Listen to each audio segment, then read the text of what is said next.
warahmatullahi wabarakatuh.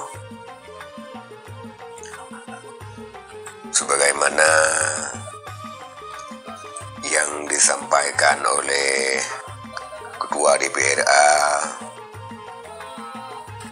yaitu Saiful Bahri, di mana Ketua DPRA sekarang mengajak seluruh elemen pemerintah, legislatif,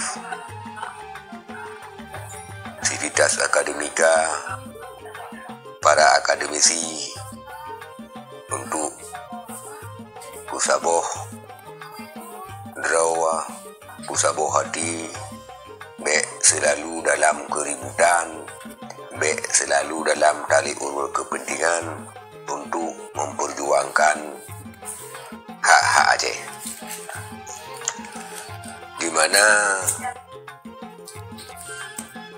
semua daripada anggota legislatif Aceh 81 orang itu semua berasal dari Aceh, baik dari fraksi Partai Aceh maupun konfraksi Partai Aceh yang jumlah 80 sahaja, semua meraup suara daripada rakyat Aceh. Maka dalam sisa masa jabatannya 2 tahun 4 bulan tu nyo musaboh visi, musaboh misi beserta dengan pemerintah Aceh untuk sama-sama membangun Aceh, untuk sama memperjuangkan hak-hak Aceh yang tercantum di dalam undang-undang pemerintahan Aceh. Beknali pertengkaran,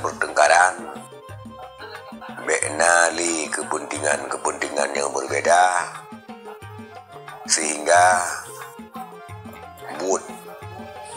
berjalan sehingga cita-cita terwujud.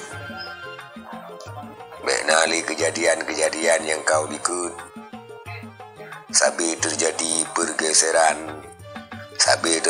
pergesekan antara eksekutif legislatif, antara anggota legislatif dengan legislatif, anggota eksekutif dengan eksekutif, juga legislatif dengan akademisi, pemerintah dengan sivitas akademika, jenua beknali perbedaan yang lainnya untuk mewujudkan cita-cita Aceh yang lebih baik. Nah, dari manapun asal partai drone, yang penting bersaboh drawa, karena drone lebih mandum nyawa adalah merupakan amanah kursi yang diberi oleh rakyat Aceh. Semoga dengan musaboh dodon mandum nyawa, bud yang akan berjalan insyaallah akan menghasil.